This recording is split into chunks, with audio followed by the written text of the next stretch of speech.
boss. Yellow. Captain, Kurito, your anus is in big trouble. You mean like the planet, right? No, your ass. Oh. You have taken too long to produce reasonable content, and my patience is wearing very thin.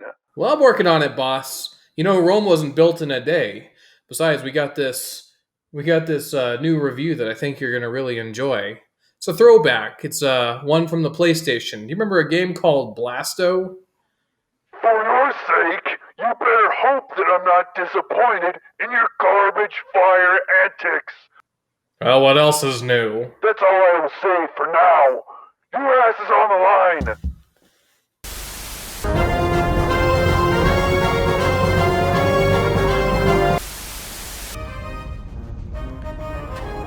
The game wastes no time throwing us right into the action as we are sent hurtling through the enemy's well-furnished headquarters.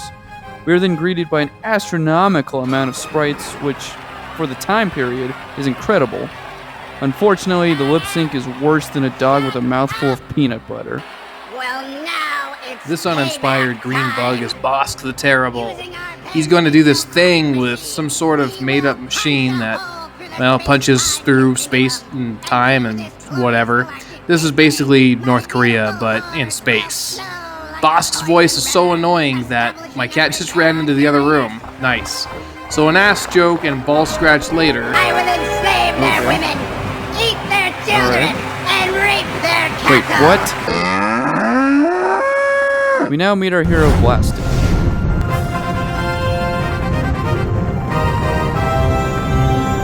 Blasto here. He's sitting in his captain's chair when the boss, who looks suspiciously like the Monopoly guy, Put him through. notifies him of Bosk's plans. Uranus is He in big refreshes trouble. us on what we just saw moments before. Bosk.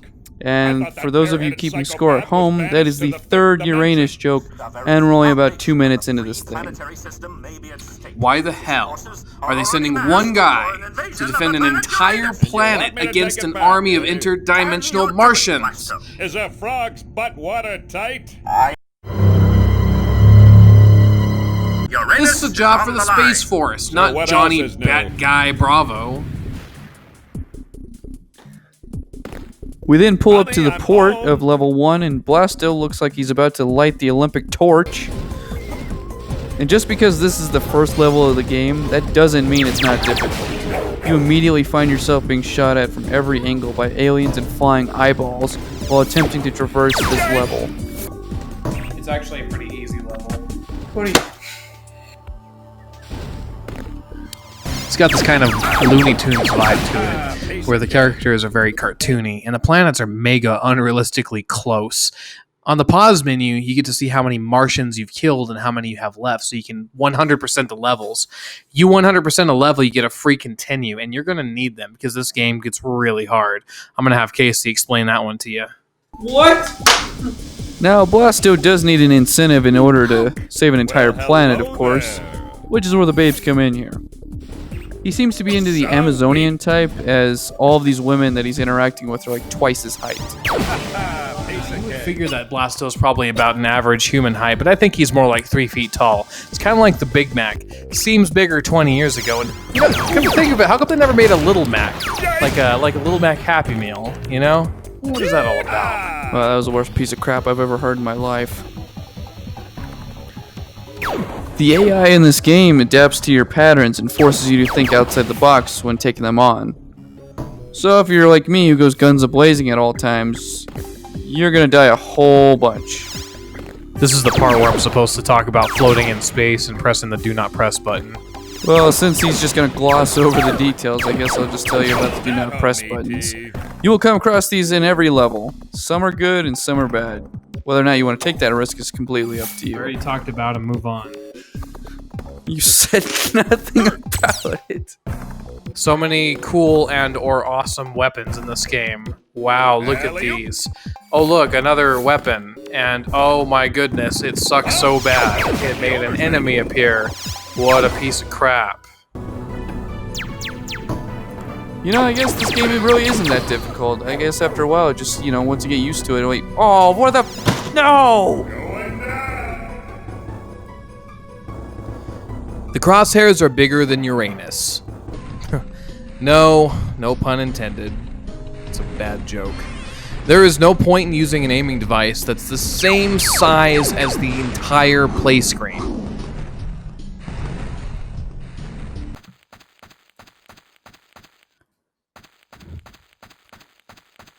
Blasto moves like a rusty old bolt, and you have to adapt to tank-style controls. Missing platforms happens constantly due to the stiff controls, and getting out of the way of enemy fire is nearly impossible when you can't move them fast enough. There are too many enemies. Some levels have over 200 enemies, and it ramps up the challenge to an astronomical level. They don't respawn either. There are a few different power-ups that make the game much easier, but you do have to be careful not to die or you'll lose everything that you have, which isn't a huge deal in the first few levels of the game, but later on it can become a detriment. The lightning bolts will increase your laser's power and allow you to blow the heads off of enemies. Now that's how you charm the ladies on a first date, my friend. It also allows you to kill enemies with fewer shots, so I guess there's that too. There are weapon upgrades too, such as a rapid-fire laser, homing missile hand cannon, and my favorite, a flamethrower. Whatever you do, don't get this piece of crap weapon here. Oh, and Blasto can swim! Somebody give this man an award. Somebody. Ta-da! Oh, no. That's really impressive, Blasto. Yeah. Alright, that's enough. I love games with a swimming level. Blasto is voiced by the late and great Phil Hartman. Sadly, he passed away a mere 2 months after the game was released. His one-liners really drive the game. I'll have to have that looked at. Hey, that's smarts. You'll pay for that. Oh, hey, play nice. Oh, hey, play nice. Hot, hot, hot, hot, hot. So here's a tip for you first-time Blasto players. Once you finish level 1, don't go through the portal. Instead, turn around and pick up the jetpack. Now you can fly throughout the level. This will allow you to save that last babe that you saw earlier that you were unable to get to, and will allow you to kill the rest of the enemies, which will give you an extra continue. You're going to need that continue, buddy. Trust me. I really enjoy these subtle details that developers put into this game. Think of it this way. I mean, look at this At for least you didn't example. have to You wash can your follow this hands. alien as he goes into the bathroom, and then sneak up and kill him for extra lives. Many people complain about the timing when it comes to jumping over this fire part right here. It's not that big of a deal, honestly. If you haven't played this game before and might be intimidated by this, it's really not that big of a deal. There is a bit of a pattern, but you gotta watch for it. It does take some time, but don't even worry about it. The game gets much harder, though. Look at these crosshairs. You can drive a truck through there! I seriously do not know where they came up with these boss ideas. So you got this, like, motorcycle gangster who's just running up on your grill, and he's running over you with no flashing Blasto. So it's killing you immediately, basically. So you have to really, really get used to that back and forth with the L2 and R2 buttons. Shoulder buttons. You just got to basically keep shifting back and forth and hoping he doesn't completely demolish you. And the part that sucks the most is that you don't even need to fight this boss. You can totally circumvent this part of the level. Currently what you were watching is the 35th run of us trying to jump over these platforms. We're not going to show you the first 34 because it's just us dying and dying and dying. One of the really cool parts of the game that I really like I'm a British Arnold Schwarzenegger. One of the parts of the game I really do like is how the levels bleed into each other. So you'll be leaving level 3 and it just kind of turns into level 4. That's pretty freaking neat. Oh, thank God. It looks like the escape pod. An E-pod. Great. I'm out of here. Does that mean this crap's over now? No, sir. We just getting started up in here. The sheriff don't like it. Rahich the Casbah. Oh my God, dude, that sounded like ass. This is where the game starts getting really hard. Blasto finds himself in a desert, I guess on Uranus. I didn't even know Uranus had deserts, but, you know, there you go. All right. I mean, that's why I'm not an astrophysicist. Is that what an astrophysicist does? I don't know. That's why I'm not someone who figures that stuff out either. So there you go. This is absurd. There's over 300 enemies in this level, and it's impossible to find your way through. Were they even thinking about the player when they made this game? This is ridiculous. Yeah, I don't know. To be fair, I think they probably were thinking about the player. They just didn't think that the player sucked like you and I do. I'm in a shootout with a flying cupcake monster, which I'm losing, by the way. So level 4 is similar to the previous levels in the running and gunning aspect, but it does change things up a bit because you have to find these various switches to unlock different parts of the cliff.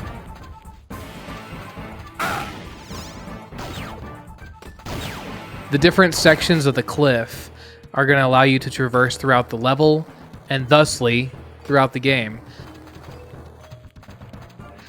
And oh, look at the what a cheap shot. He killed me with one shot.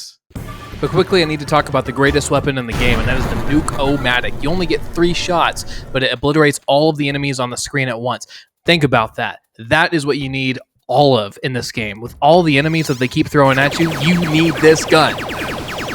Unlike previous levels in this game, level 5 is located within the confines of level 4. You need to beat level 5 and find one of the switches to progress through level 4 again. So it's a little bit of back and forth. Interesting concept. Level 5 takes place kind of in an anthill, and you have to face off with the evil necromancer Bob, who turns living beings into zombie ants? Okay, let's just roll with it. It is Blasto after all. So I'm going through this level, I'm thinking to myself, man, I wish he had a giant... Oh, he got it for me. He got a giant chicken. Thank you, Blasto. That's exactly what I wanted. You read my mind. Cluck, cluck, cluck, cluck, cluck, cluck, cluck, cluck, cluck, cluck, cluck, cluck, cluck, cluck, cluck, cluck, cluck, cluck, cluck. Man, level 4 is taking forever. I don't even know where I am. Time to consult the trusty old map. And I'm still lost. What is this, French toast? I don't even know where I am. So even though I was joking earlier, there actually is a swimming level in Blasto. Level 6, which just like level 5, comes right out of level 4. And you have to finish it in order to flip one of the switches to proceed with level 4. It is pretty cool though. I mean, I don't like swimming levels in games, but I do like the variety that Blasto brings to the table. A lot of people don't talk about it. I mean, come on, guys. So once you finish up the water portion of the level, you're back on your feet, trying to find the last switch in order to fight the next boss. I wish I could tell you how frustrating it was trying to find the second switch. The first switch was easy to find, the third was in level 5, and the fourth was in level 6. But then it wasn't until after I beat level 6 I was able to find the second switch, and I swear to God, I searched everywhere for it. Don't threaten me, Casbah. Step aside and I'll forget your involvement with Boss. So here he is, Sheik Ragik I'll take that de as a no, Casbah. then. Yeah, I'm getting really tired of that friggin' joke. Anyway, he's a pain in the butt, but if you listened to me earlier talking about how he used the shoulder buttons to shuffle back and forth, it's the same strategy. And no video game about that superhero playboy would be complete without an actual one-eyed monster. Well, I think I'll be alright if I can sneak around this guy, but... Oh. Well, that's pretty unfortunate right there. So do you remember that gun that Casey and I were telling you not to use earlier? That one that makes enemies appear? You need this gun. That's the only way you can distract this dude long enough to get around him.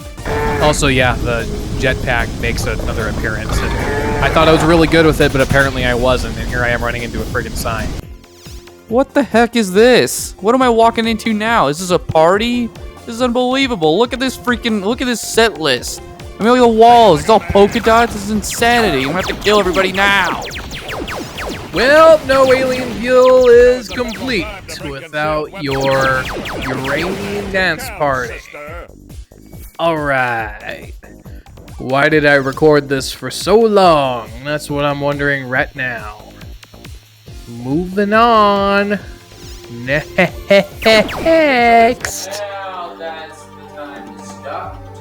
Well, looks like I've cycled through everything I can possibly say about this game, folks. All I can say is, it's a good game, but you're going to be frustrated the whole way through.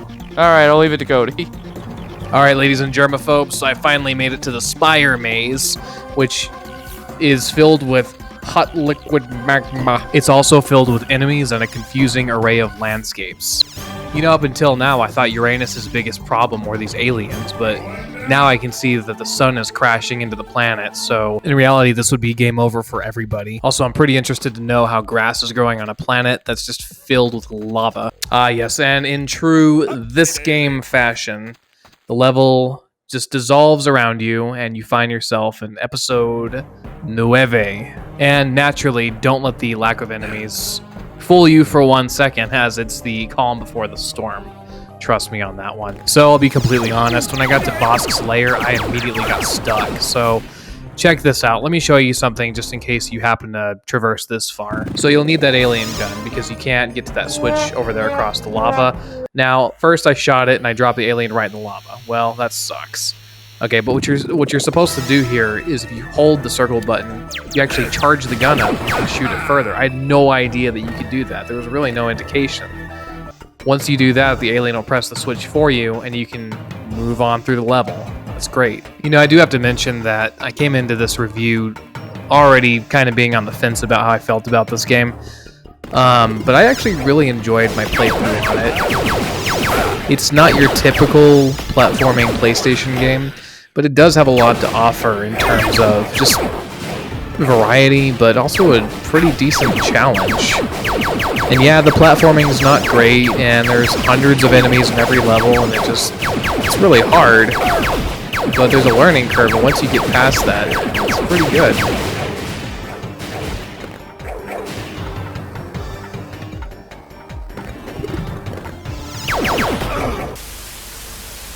In a kind of distant future, from 1999, there were the Johnson brothers, forgetting all their lines. They work at Triple Extra Medium Group, just a couple of guys in awful suits. They did a poor job monetizing the place. And their boss didn't like him, so he shot him in space. Text some roll call. Cody, Casey, Jared, Mike Servo. If you're wondering how they afford to eat another half-ass facts, Just repeat to yourself, this is just a trap. You'll never get those 20 minutes back. for Triple Extra Mediums Johnson brothers.